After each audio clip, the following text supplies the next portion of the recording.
Hey, so welcome to the Church Explained podcast, a conversation to grow your leadership and build your church. Today, we're joined by an amazing guest, and we're going to introduce him in a second. But of course, my name's Dave Mckeown, for those who don't know me, and my host is Nathan Benger. So great to be together.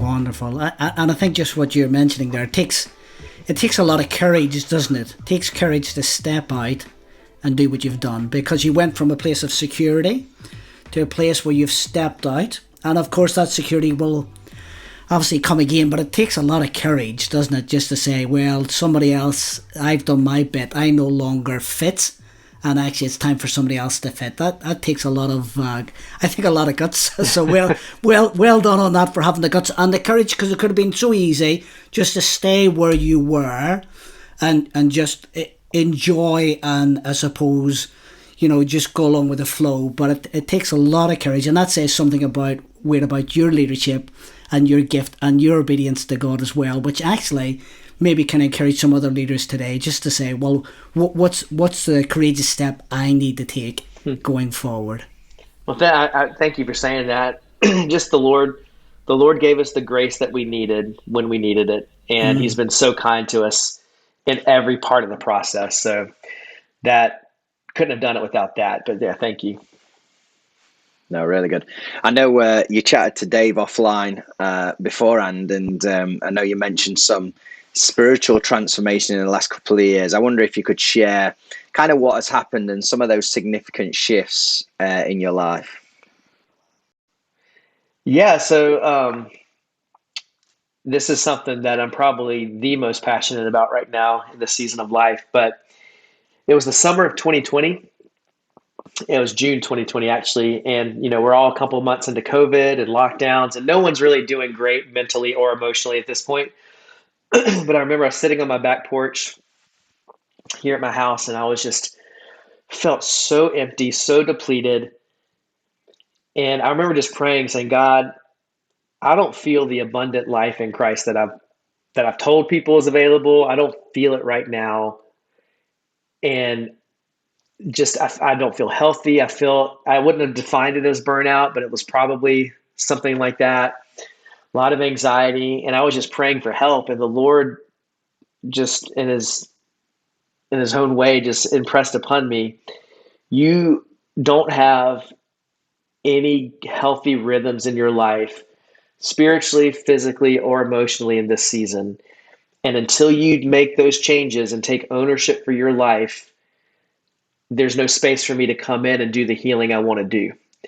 And so what that did for me was pretty transformational. And it started with very small changes. So it started with me reorienting my prayer life away from just I'm going to check the box and do my quiet time in the morning, but to really read more and more about prayer and how to do more, like I said earlier, like silence and solitude and praying through the scriptures. The app Lectio 365 I started to use then, and that helped me learn how to pray through the word. And so I started to really expand my prayer life there. I started to eat better, because before then I ate like a 5-year-old and ate donuts all the time, and plus my metabolism was just like, you can't do that anymore.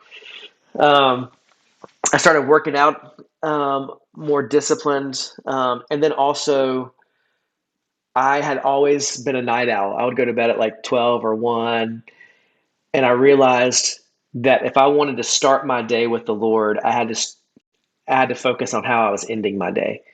And so I started like going to bed earlier, waking up earlier. So all these things were happening simultaneously, and I realized that as I was disciplined in one area, it was contagious in other areas of my life, and it started to all around bring a sense of wholeness and healing to me. I grew up in a Baptist tradition with, like I said, my granddad being the pastor. And for me, as I got older, I rebelled a little bit against some of what I would have called legalism, which legalism is a bad thing. But I think in running away from legalism, I'd run away from discipline in my faith, and realizing that legalism and discipline are two very different things, even though they look similar sometimes. Legalism is an attempt to look good to others, to look good to God, to try to earn approval, Discipline is just building your life around what matters to you. And, realizing that no other pastor, no other church, no other person can take ownership for my spiritual health but me. And so starting to go on that journey just changed my life. And I began to love God's word more, began to love being in prayer more, began to hear God's voice in a clear way, became way more aware of my own failings and my own weakness, but was able to bring those to God in a different way. And so, yeah, it's been a very healthy season. In fact, my last year at Elevation, I would say would have been my healthiest season of ministry there. And so it wasn't like I was leaving because, oh, I'm not feeling healthy. If anything, it helped show me you can get healthy in a high-paced environment and a fast-paced organization. And in any kind of style of church, it's up to you to figure out what you're bringing to the Lord. God showed me how much I was looking for the approval of other people more than resting in his approval. There were so many lessons God has taught me through that. And so I am passionate now in this season about helping people, especially in modern American church, go through a similar process of discipleship, of saying, yes, Sundays are awesome and corporate worship is amazing, but how do you live that out day to day to day and worship privately and bring your heart and your soul to the Lord and let that work itself out in your life? I think that's something that we can do as a whole, as a church, a better job of pastoring and discipling people into that process.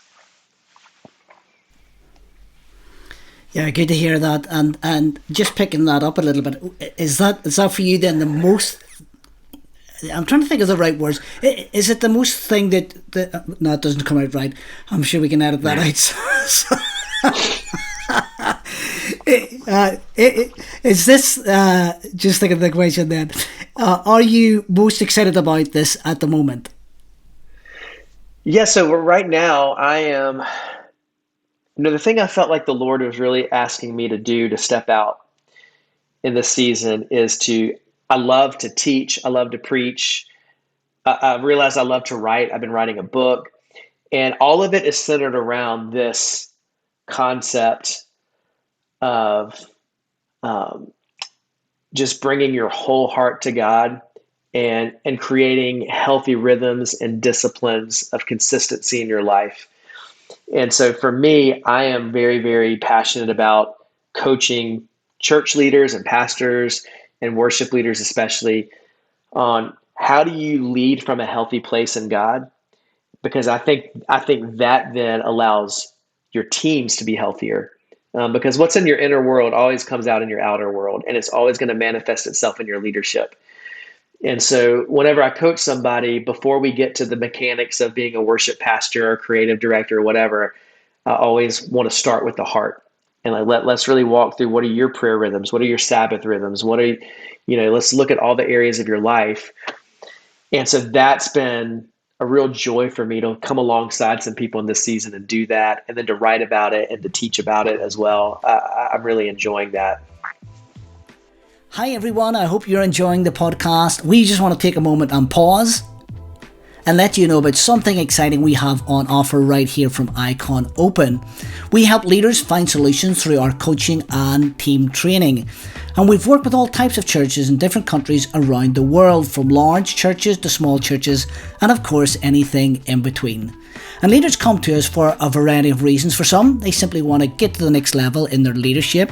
They want a coach to work with them for a period of time so they can get new momentum or fresh ideas or fresh insights for the next part of their journey. Other leaders will come to us, maybe they're working through some opportunities or challenges in their church, and just maybe to have someone to think with them and help them process through big ideas like staffing or teams or transitions really does seem to make a difference to them. So if you've never had a coach and you're a senior leader or a leader within a church, we want to encourage you to get in touch with us, because we think we can really help you find the solutions you need for the next part of your journey.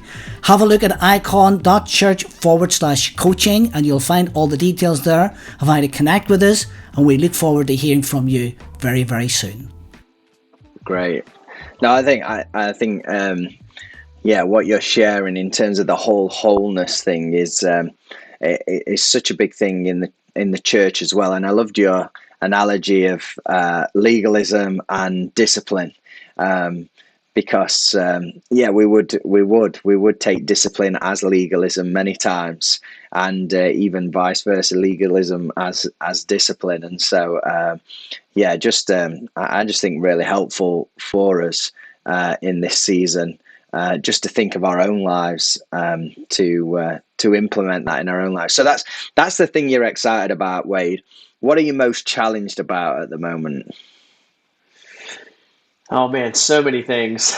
I mean, there's personal challenges I feel like I'm navigating, and then even in, just as I look at the church as a whole, things that I'm challenged by. I'll start with the personal. I think really the balance for me of somebody who wants to make things happen, and I'm a driven person, and I think drive can be good. I don't think it's a bad thing, but I'm trying to learn that balance between resting in God and trusting in God, and realizing that I have a role to play and there are things that I need to do. I can't just pray. I have to pray and work, but knowing the difference between working and striving, and saying, okay, I'm going to do what I can do, and then I can rest in that, and then trust that the Lord will get, if I wrote a book, the Lord, my future is not wrapped up in a publisher. My future is wrapped up in the Lord. And if he wants this book out, he can get it out through whoever. And so it's learning that balance of trust, of saying, I'm going to do everything I can do, especially in this season where I'm not on a staff anywhere. So it feels like there's a lot of uncertainty in my life. So I'm really challenged to trust and to work hard, but then not strive and not try to force something to happen that's not what God has for me. So I'm really, and I think that's where just my time, like my times in the morning and my times of prayer throughout the day, just help me recenter my heart and say, okay, God, I give this to you. There's a prayer that I love to pray. I think I got it from John Elridge, a book he wrote that says, I give everyone and everything over to you. And I just find myself praying that multiple times a day because I'm a very anxious person. I struggle with that. And so whenever my anxiety level and my worry level starts to rise, just realizing I can stop in the middle of the day and just rest in God, even if just for a few moments. So I think that's a personal challenge. I would say, right now, just as I talk to a lot of worship leaders, I see so many worship leaders who are who have amazing hearts, and they're pastoring their people, and they're loving the Lord. But I think there's this allure to feel like, oh, the next step is always I have to build this worship brand, and we have to release these songs, and maybe this level of success, or this definition of success that we've put for worship leaders, worship pastors, worship music, that I think sometimes the Lord gives a church a mantle to steward. I think the Lord gave us a mantle at Elevation and a calling to steward that. But I think when that becomes your goal and your sole metric of success, that's a very dangerous place to be, because the Lord doesn't have that for everybody. In fact, I think it's for very few people. And so I think helping worship leaders realize your win is to be faithful with the assignment God's given you with your people, the people that you're called to shepherd and pastor. And yes, if you write songs, that's awesome. Write them for your church and let your church love to sing them. And record them and release them for your church. And if the Lord does want to do something with them one day, that's great. But don't hold up what you see on Instagram from these other churches that you look up to and you use their songs. Don't feel that you're any less because you're not doing that. What you're doing is building the local church, which is just as important. And pastoring people and walking through people, to me, that's the better thing. Like an album and a brand, that's a good thing that God can use when held and used in the right way. But building the church is the best thing, and helping people like really be grounded in that. So I think God's allowed me, coming from elevation, to be able to have a voice to speak into that. And I'm really challenged. So how do we help people want to build the right thing in their churches right now? Yeah, some great insights there, Wade, and I think they're probably they work not just in the worship setting, but even with leading a church and being a pastor. Because again, pastors can look and think, well, in order to be successful, I need to get my book out, I need to do the conference, I need to do the next thing. Where actually, as you've said, and I think it's good for leaders to be aware, like it's not for everyone and it's not for every church, and that really is a good thing to be aware of, because if not, I think we end up striving to get somewhere where we don't really fit in. So I think that insight goes right across all leadership, I think, not just within the worship setting. So lots of leaders are trying to do stuff, and actually maybe they're just doing the wrong stuff, really. Well, there's a book that I just read by a man named Arthur C. Brooks. He wrote the book From Strength to Strength. And I'm not sure if y'all have heard of it, but he's a professor at Harvard. He teaches on happiness and the science of it. He's a devout Catholic. He's a believer. But the book's not written from a Christian perspective necessarily. But one of the things that he said in that book that struck me was, in talking to a lot of high-profile clients that he was working with that were struggling with happiness, he said they would say something to this effect, that they would rather be special than happy. And to me, taking that from a church context or a Christian context, I think sometimes we strive so much to feel like we are impressive or special or we're changing the world or whatever. And we're ignoring the thing that God has given, number one, entrusted to us, which is our soul, our heart, but then the people that are, and like having meaning in those relationships. That is what brings joy. That is what brings life. It's not chasing this feeling of being special. And I think what I've seen in my life a lot, and what I see a lot in churches and worship teams, is everybody trying to be special rather than doing the work of being content and joyful in who God has called them to be in this season. Yeah, it sounds like a great book, that. And maybe we'll put that in the show notes and people can look that up as well. Yeah. Hey, we just want to find out, Wade, just a little bit more about who inspires you. We love to ask our guests who inspires you, or who has inspired you, and why. I'm going to give you an answer that's going to earn me some brownie points at home. But my wife would really be my answer. That's a good answer. That's a good meal tonight you're getting. But I mean, so we have 3 kids that have all had their own health journeys. And so our twins were born 3 months premature, spent 3 months in the hospital. One of them was told that, she had a grade 4 brain bleed. We were told to take her off life support because she'd never walk, talk, or get out of diapers. And both of those twins, they're doing amazingly well right now. Although Liana, the one who had the brain bleed, she's the one who has some weakness on her right side and some things that she's still having to navigate. And then our youngest daughter, Sydney, has cystic fibrosis, which,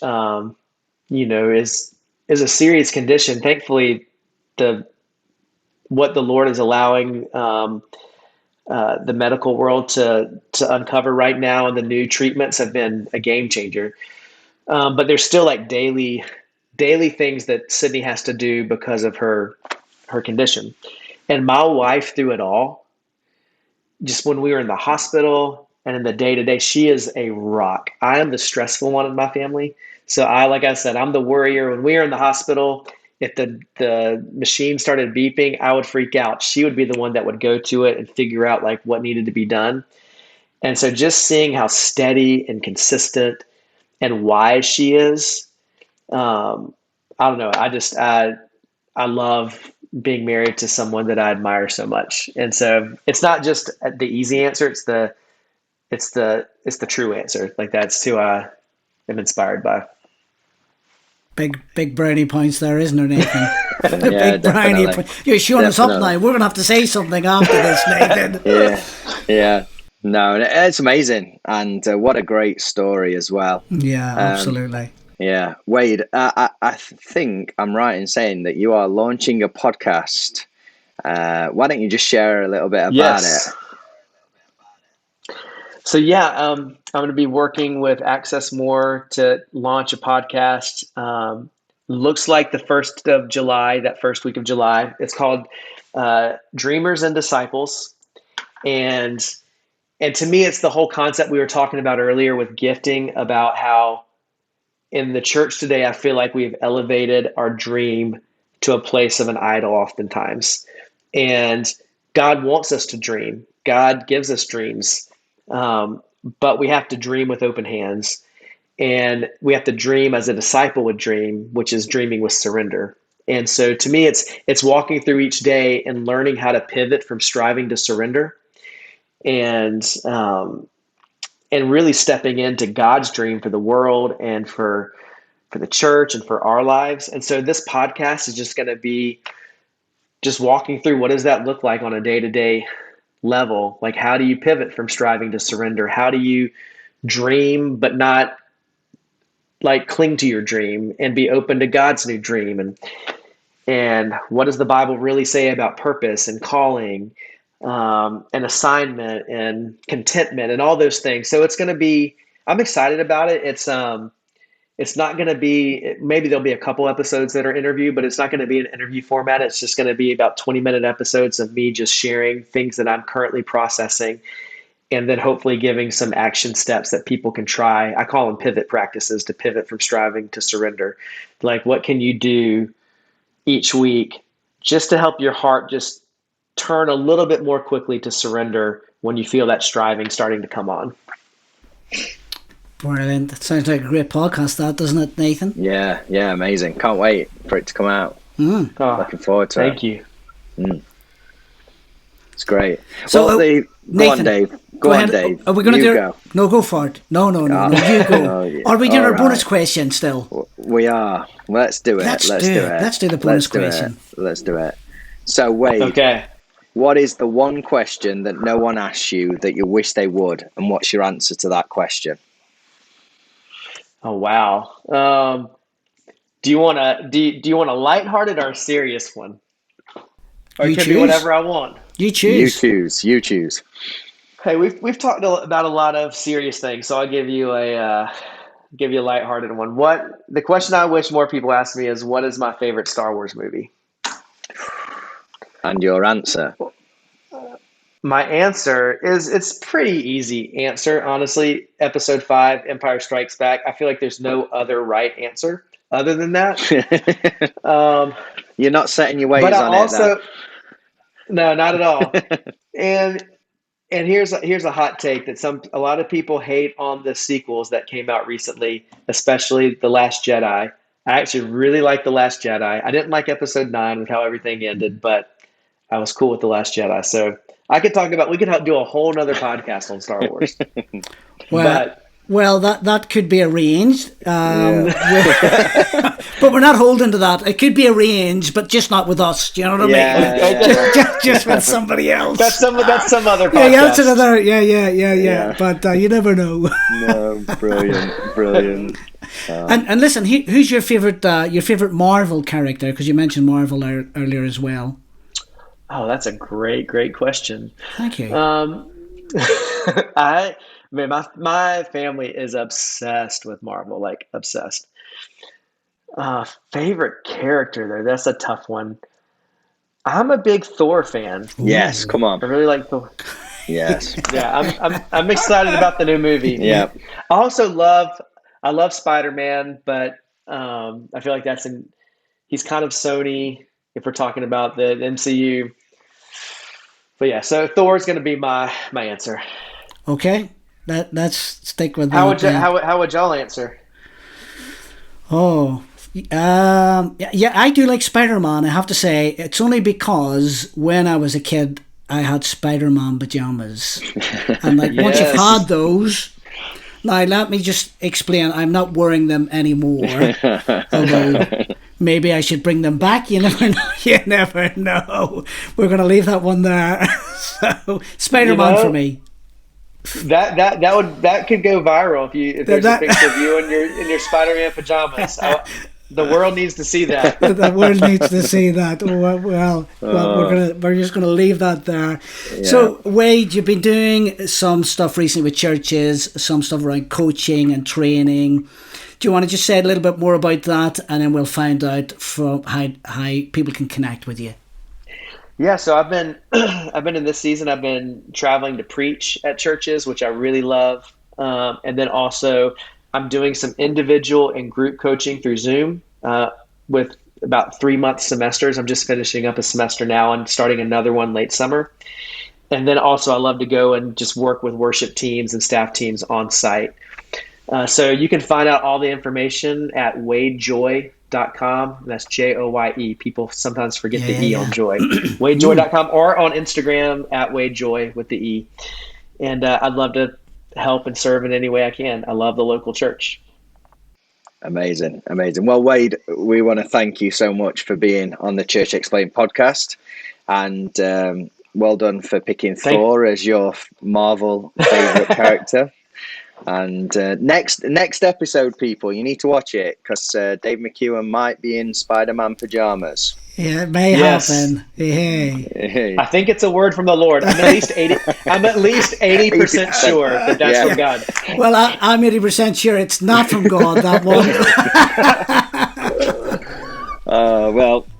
As I've said, Wade, it's been so good to chat together, and big thank you to everyone who's listening, watching, however you're consuming the content. Subscribe, share it, pass it on to your worship pastors, creative pastors, anyone you know that would be this conversation will be helpful to them. Don't forget to check out IKON.church/open for a whole load of free resources, and we look forward to seeing you next time and hearing us next time on the Church Explained podcast. We'll see you soon.